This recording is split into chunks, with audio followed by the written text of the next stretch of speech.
I'd like to begin today's lesson a little differently. Wherever you are, take one slow breath.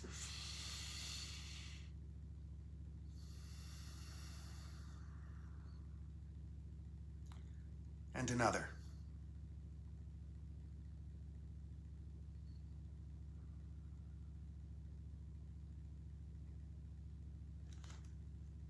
The Metatransformation Method, as mentioned, has many steps, but step 2 is the most important one and the least practiced. Regulate the nervous system. Because everything that we see through our nervous system. And I'll explain what that means in a minute. So for just a few seconds, don't try to accomplish anything.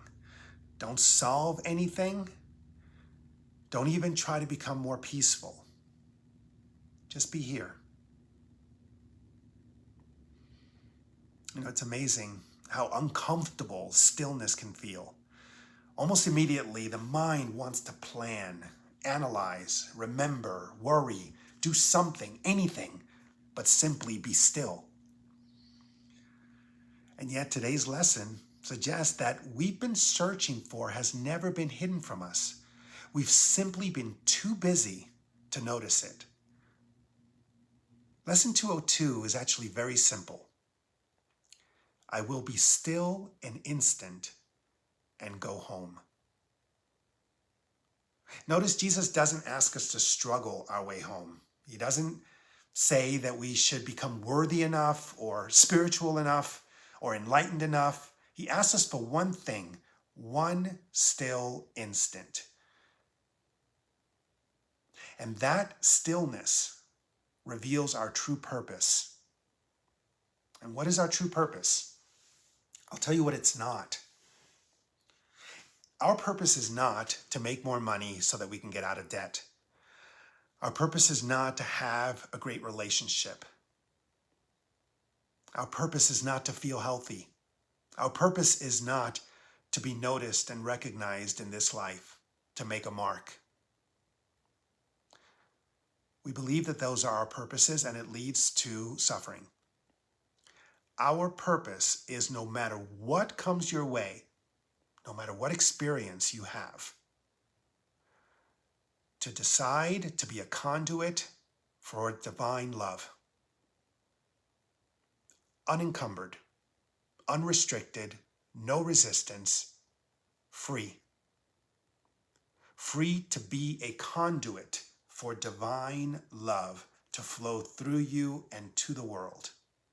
That's it. That's your purpose.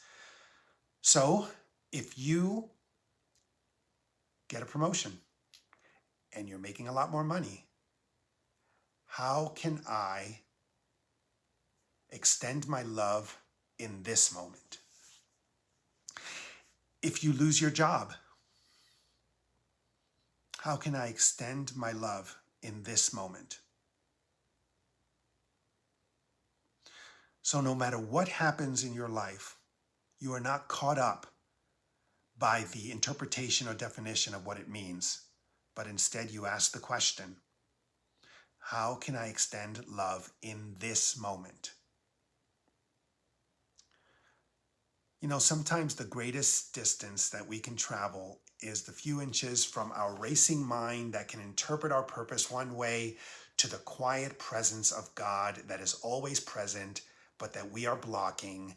And by asking that question, how can I extend love in this moment?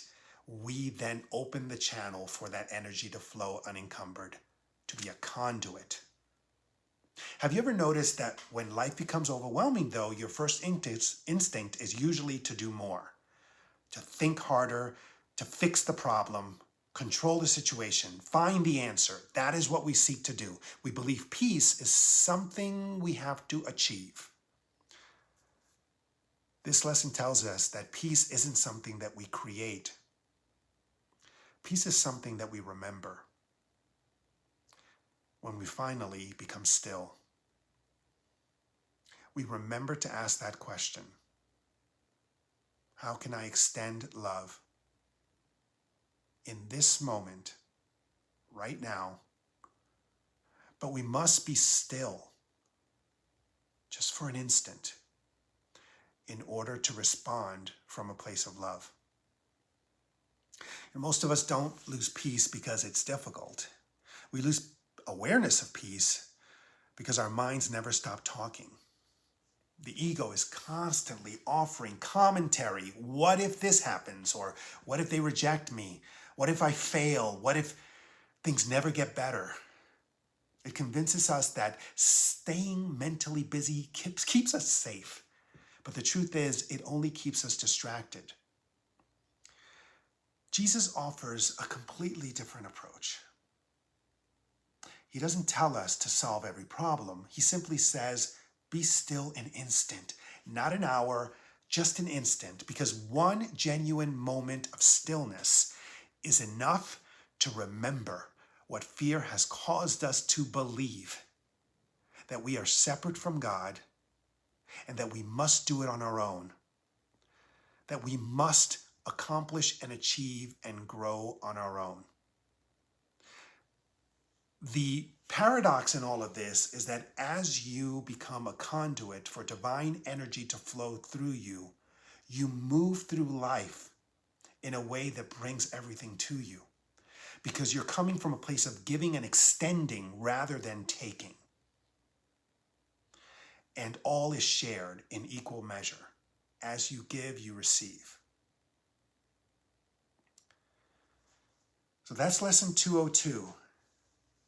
Practice it. I want to hear in the comments, when is it tough for you to extend love? And can you remember to do so? In stillness, how can you extend love to this moment? And don't forget to like and subscribe so I can share these messages and these lessons with as many people as I can. If you're interested in connecting with me, send me a private message, and I'd love to hear more from you directly. And we will see you in the next lesson, lesson 203.